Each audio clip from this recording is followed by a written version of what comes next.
Tenho apenas 14 anos e meus pais estão me forçando a fazer trabalhos forçados. Eu não quero fazer isso, quero ir para a escola e conseguir uma educação. Agora, eles estão me expulsando de casa porque me recusei a trabalhar na fazenda depois de desmaiar. Felizmente, meu tio tem algo a dizer sobre isso que me faz sentir melhor. Sou o garoto de 14 anos mais infeliz do mundo. Estou no interior do Arkansas, onde a maioria das pessoas são agricultores. As crianças são obrigadas a começar a trabalhar na fazenda desde cedo, e apenas alguns pais entendem a importância da educação e se preocupam em mandar seus filhos para a escola. Eu não tive a sorte de ter pais assim. Meu pai não tem terra própria, mas ele sempre compra produtos de diferentes agricultores e os vende no mercado. Tenho um irmão mais novo de 10 anos chamado Ada. Eu estava no primeiro ano do ensino médio quando fiz 14 anos. Embora eu não entendesse totalmente a importância da educação, sabia que queria ser algo mais do que um fazendeiro. Porém, meu pai frustrou minhas esperanças. Dias depois do meu aniversário de 14 anos, ele me chamou para o quarto dele e disse que havia chegado a hora de eu abandonar meus estudos. Ele disse que acordos foram feitos com um amigo que possuía uma grande extensão de terras agrícolas, e eu seria um dos trabalhadores contratados. Eu tinha 14 anos, era magro e não tinha o tipo de resistência física que meus colegas tinham. Não sabia se era porque meu irmão e eu não fomos devidamente alimentados pelos nossos pais. Senti-me mal com o acordo, mas não estava absolutamente em posição de expressar minha opinião ou desafiar meus pais. Foi assim que dei adeus à minha educação. Desmaiei na fazenda no meu primeiro dia de trabalho devido ao cansaço. Não consigo descrever completamente a comoção que aconteceu depois que fui ressuscitado. O próprio dono da fazenda me levou de volta para casa para meus pais. Ele contou aos meus pais o que aconteceu, mas eles estavam mais preocupados em fazer com que eu voltasse a trabalhar o mais rápido possível. Meu pai disse ao amigo para não se preocupar, pois eu retomaria o trabalho no dia seguinte, depois de ter descansado aquele dia. Eu fiquei magoado com os comentários de meu pai, mas a resposta do amigo foi reconfortante. Ele disse aos meus pais que não estava mais disposto a me deixar trabalhar em sua fazenda porque não achava que eu estava em condições. Meu pai tentou convencê-lo. Mas ele disse que não queria se envolver em nenhum tipo de problema. Ele saiu de casa e meus pais ficaram com raiva de mim pelos dias seguintes. Meu irmão mais novo assistiu com terror porque sabia que era o mesmo que o esperava em 4 anos, se não menos. Meu pai tentou arranjar outros trabalhos para mim, mas as notícias sobre como desmaiei na fazenda se espalharam pela comunidade. Foi muito difícil para ele convencer alguém a me contratar. Minha presença em casa começou a irritar meus pais. Eu nunca parecia fazer algo certo aos olhos deles. Eles reduziram a quantidade de comida que eu comia e ainda reclamavam que eu comia demais. Se algo estivesse fora do lugar, ninguém mais era responsabilizado, tudo recaía sobre mim. Era surpreendente que eles não reclamassem que eu estava consumindo muito oxigênio da atmosfera. Depois que meu pai falhou em conseguir outro emprego para mim, pensei que seria uma boa ideia voltar para a escola em vez de ficar em casa sem fazer nada. Então, me aproximei dos meus pais numa noite e fiz a sugestão, mas foi uma ideia terrível. Quando entrei no quarto dos meus pais, vi seus rostos contorcidos que indicavam seu desgosto pela minha presença. Disse a eles que precisava falar sobre algo muito importante. Meu pai pediu para eu me apressar com o que queria dizer, e comecei a explicar como sentia que ir para a escola seria a melhor maneira de usar meu tempo. Porque não podia simplesmente ficar preguiçosamente em casa sem fazer nada, minha mãe se levantou da cama e passou por mim como se fosse usar o banheiro. Enquanto eu continuava a falar, ouvi imediatamente um grande estrondo e vi estrelas. Minha mãe me deu um tapa forte por trás e eu cambaleei um pouco. Ela ameaçou me castigar se eu não fechasse a boca, dizendo que sou fraco demais para trabalhar e fraco demais para contribuir com a família. Mas quando se tratava da escola, minha determinação estava acima de tudo. Ela se virou para meu pai e afirmou que sua suspeita o tempo todo estava correta. Minha mãe disse a meu pai que eu tinha inventado o drama do desmaio apenas para garantir que nunca fosse mandado de volta para a fazenda para trabalhar. Meu pai então me deu um ultimato para sair todos os dias e encontrar alguém disposto a me contratar para trabalhar. Caso contrário, ele me expulsaria de casa. Depois de uma semana sem sucesso, meu pai cumpriu sua promessa e me expulsou de casa. Inicialmente, eles me ignoraram quando eu disse que não conseguia encontrar trabalho, mas eu nunca soube que eles já estavam planejando minha saída. Fiquei surpreso quando vi o CPS em nossa casa, Serviço de Proteção à Criança, equivalente ao Conselho Tutelar. Eu não queria que eles me levassem para um lar adotivo ou um orfanato. Os serviços de proteção à criança estavam em nossa casa, e eu não tinha certeza se o que meus pais alegavam era verdade ou se era apenas um caso de pais irresponsáveis tentando fugir de suas responsabilidades. Eu ouvi meus pais falando sobre como os negócios estavam indo mal e como estava sendo difícil alimentar a mim e ao meu irmão mais novo. Eles disseram que, naquele momento, só podiam cuidar de um de nós. Depois que os agentes do CPS ouviram isso, notaram que, antes de me mandar para um lar adotivo ou orfanato, precisariam verificar se havia algum parente vivo dos meus pais que estivesse disposto a me acolher. Só depois disso eles resolveriam outras opções, como orfanato ou adoção. Meu pai disse imediatamente que o único parente vivo que ele tinha era seu irmão, o tio Paulo, que morava na cidade. Eles não o viam há muito tempo, então ele não tinha certeza se o tio Paulo seria capaz de me acolher. Meu pai alegou que o tio Paulo estava enfrentando dificuldades a última vez que ouviu falar dele, e você sabe quanto tempo se passou? 7 anos. Sim, 7 anos. Meu pai não teve contato com o único parente vivo que ele tem há 7 anos e estava usando informações antigas para concluir qual seria o resultado se o CPS o abordasse e perguntasse se ele poderia me acolher. Na verdade, há uma grande possibilidade de que o tio Paulo possa estar financeiramente capaz de me acolher. Mas eu não tenho certeza se ele estaria disposto, e isso é algo que meus pais sabem muito bem. O tio Paulo morou conosco anos atrás, quando ele fez faculdade, contra o conselho do meu pai, que até hoje ainda vê os estudos como uma perda de tempo e recursos. Eu me lembro vividamente de várias vezes em que meu pai quase brigou com ele porque sentia que o tio Paulo estava apenas usando a educação como uma desculpa para ser preguiçoso e não se juntar a ele na fazenda. Bem, o tio Paulo se formou na faculdade e teria feito mestrado, mas não havia dinheiro, então ele decidiu que era hora de conseguir um emprego. Ele fez o seu melhor, mas não teve sorte e meu pai começou a ficar irritado. Chegou a um ponto em que meu pai não conseguia mais reprimir sua raiva, então ele chamou o tio Paulo um dia e pediu que saísse de casa porque não podia continuar alimentando-o. O tio Paulo tentou explicar ao meu pai que estava fazendo o seu melhor para conseguir um trabalho. Mas meu pai colocou a culpa da situação no tio Paulo, acusando-o de desperdiçar seu tempo e poucos recursos na escola. O tio Paulo foi forçado a sair de casa naquele dia, e em vez de permanecer no campo, ele se mudou definitivamente para a cidade. Agora, aqui está a minha pergunta: se você fosse o tio Paulo e tivesse conseguido ganhar dinheiro, estaria disposto a acolher o filho do seu irmão que o expulsou de casa e nunca ligou para saber como você estava todos esses anos? O CPS prometeu que entraria em contato com meu tio para ver qual seria a resposta dele. Sinto-me desconfortável porque acredito que meu tio não gostaria de me acolher e eu poderia acabar em um lar adotivo. Acho que descobrirei meu destino em apenas alguns dias. Já se passaram 5 anos e agora já estou com 19 anos, e já sou um adulto crescido. Desde que prometi que ia manter vocês atualizados. Peço muitas desculpas, acabei me ocupando com a minha vida. O CPS voltou aos meus pais e informou que meu tio decidiu me acolher. Meus pais ficaram tão surpresos quanto eu, pois achavam que o tio Paulo recompensaria o ato de maldade deles com crueldade. Eles ficaram bastante felizes por eu estar sendo tirado das mãos deles. Enquanto esperávamos o dia da consulta, quando eu seria tirado de casa para viver com meu tio, meus pais repetidamente me disseram que, por ter decidido trilhar o caminho do tio Paulo, eu acabaria como ele. As palavras dos meus pais nunca tiveram um impacto tão negativo sobre mim quanto no dia em que fui para a casa do tio Paulo. Lembro-me do dia em que fui levado pelo CPS. A única pessoa que estava emocionada com a minha partida foi meu irmão mais novo, Ada. Ele correu atrás de mim enquanto eu era conduzido para longe, me segurou com força e começou a chorar, dizendo que não queria que eu fosse embora. Não consigo descrever a dor que senti naquele momento. Imediatamente, ao ver meu irmão chorar, meus pais não gritaram com meu irmão por tentar atrasar minha partida, pois o CPS perceberia que tipo de pais eles eram. Eles disseram a Ada e a mim que a minha partida era o melhor para todos, mas eu tinha certeza de uma coisa: Adam teria um encontro com o cinto do meu pai naquele dia. Eu estava nervoso enquanto dirigíamos para a casa do meu tio. Quando chegamos lá, ele parecia muito feliz em me ver depois de tantos anos.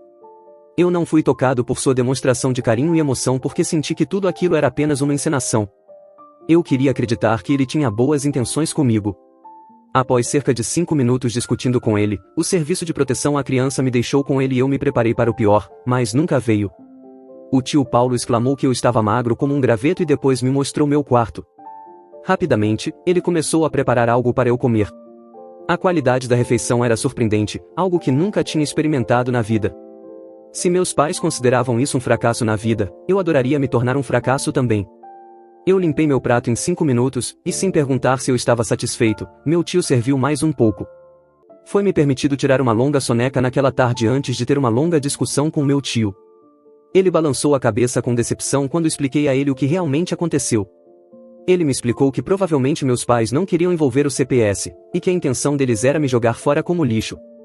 Mas eles não tinham outra opção pois isso teria sido considerado abandono, e eles poderiam ser presos por isso, então foi por isso que eles envolveram o CPS. tio Paulo imediatamente me colocou de volta na escola. Como ele não tinha filhos próprios, uma série de preocupações tomou conta da sua mente, afastando-o da ideia de casamento. Ele disse que consideraria encontrar uma esposa no futuro, mas na época, estava focado em construir sua riqueza.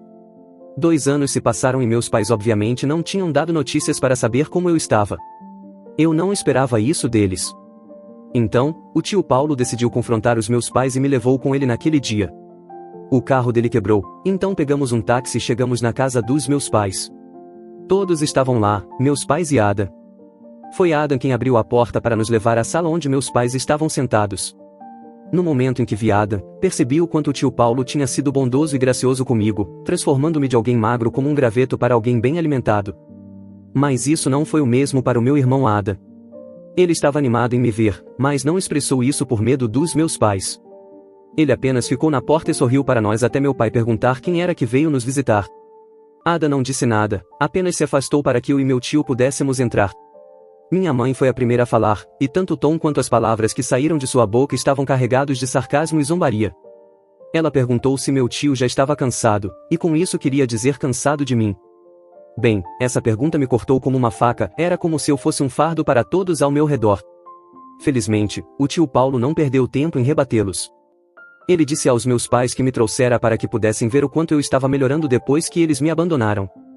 Isso, segundo meu tio, era prova do seu fracasso.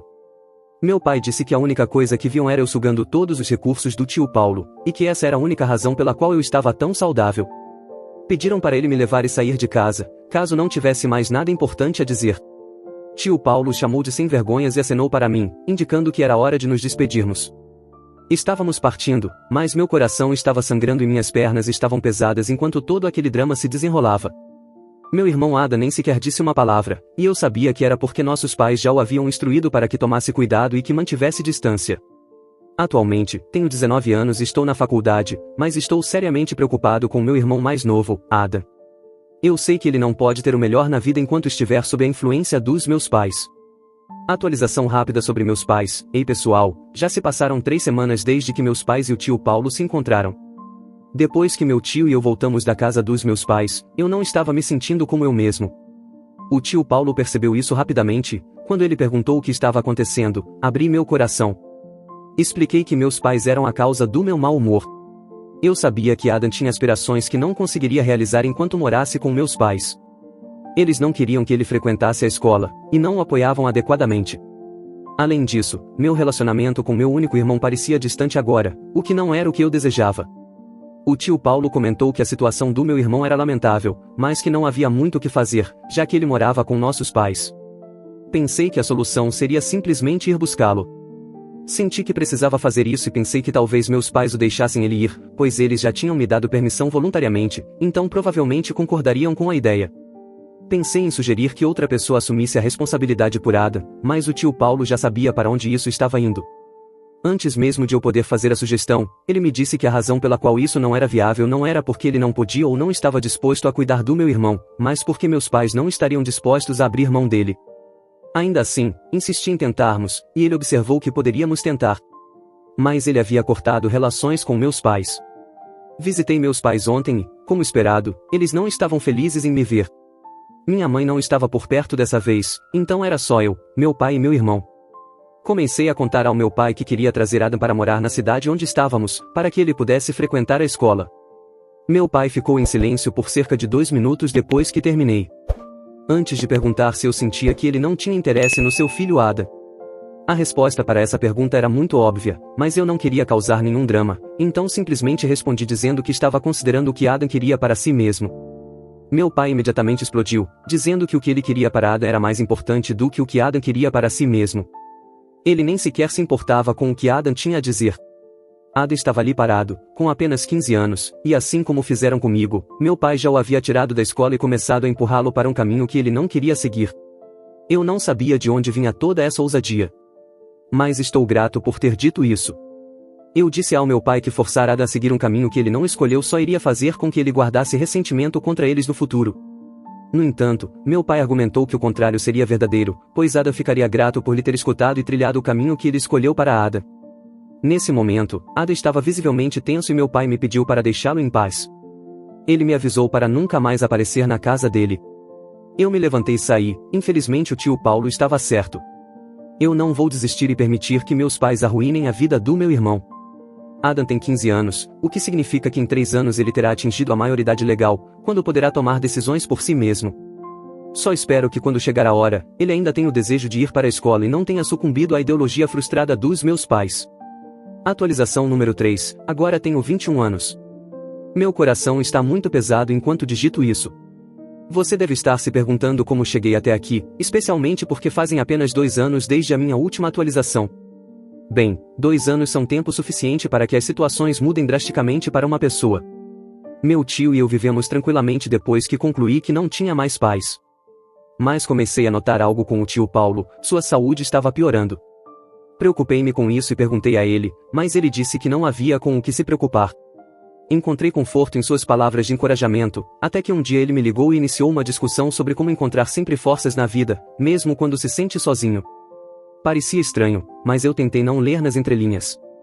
Tio Paulo perguntou o que eu faria se tivesse toda a riqueza que ele acumulou para mim. Comecei a falar sobre como abriria um fundo de bolsas de estudo para crianças que trabalham no campo, que como eu desejavam ir para a escola, mas não tinham pais ricos o suficiente para custear seus estudos. Eu ainda estava falando quando meu tio começou a tossir. Eu me preocupei com ele, e corri imediatamente para pegar um copo d'água. No momento em que voltei com o copo d'água, a tosse persistiu. Enquanto ele estendia a mão para pegar o copo, percebi que estava coberta de sangue. Era mais sério do que eu havia imaginado.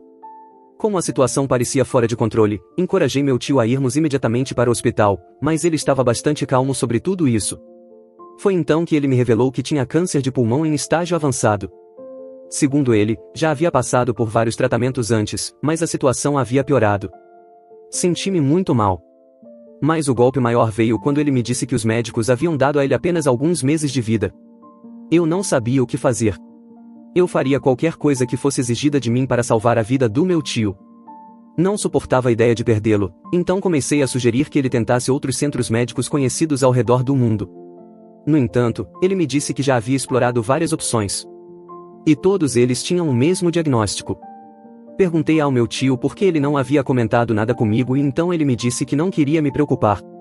Ele sabia o quanto eu já estava lidando com meus próprios problemas e não queria ser um fardo adicional.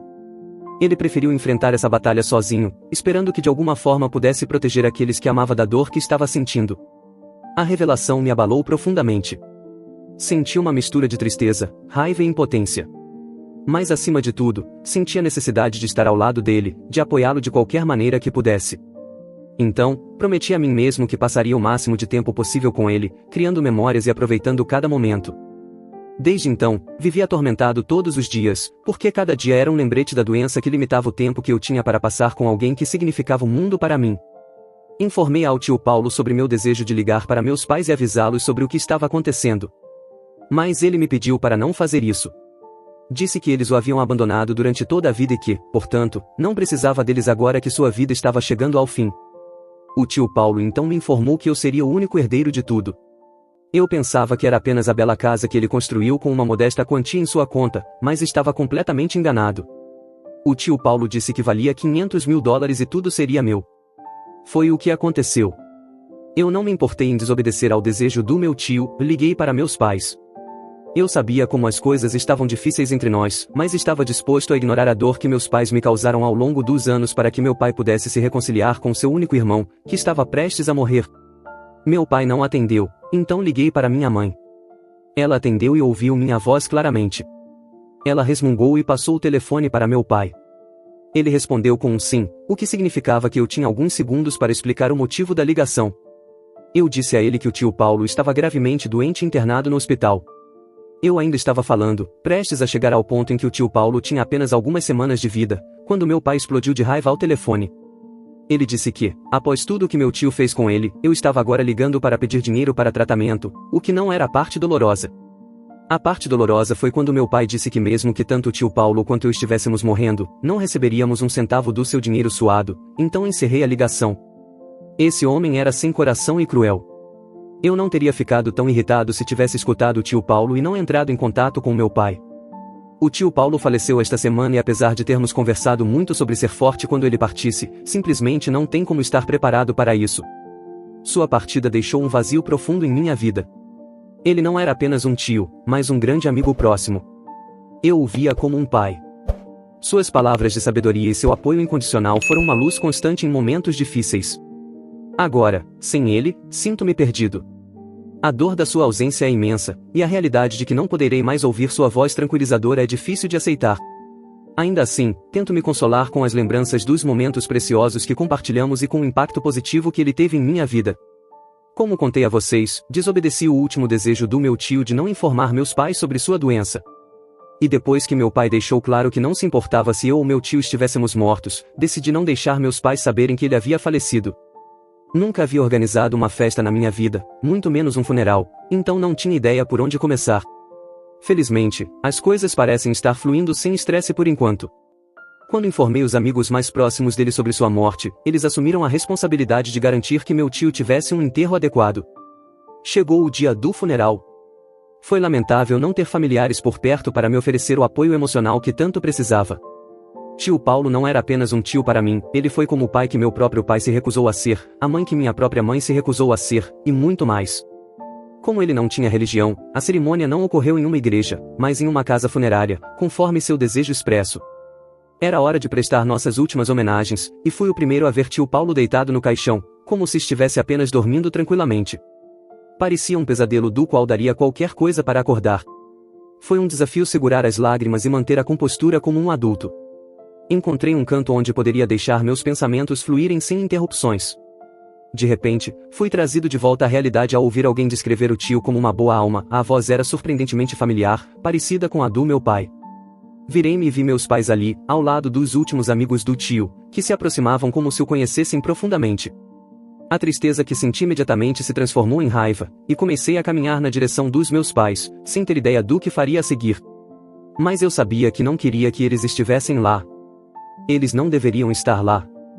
Me aproximei e minha mãe perguntou por que eu nunca os informei que o tio Paulo estava morto. Respondi dizendo, porque meu falecido tio não queria que eles participassem de seu funeral e achava melhor que não estivessem presentes.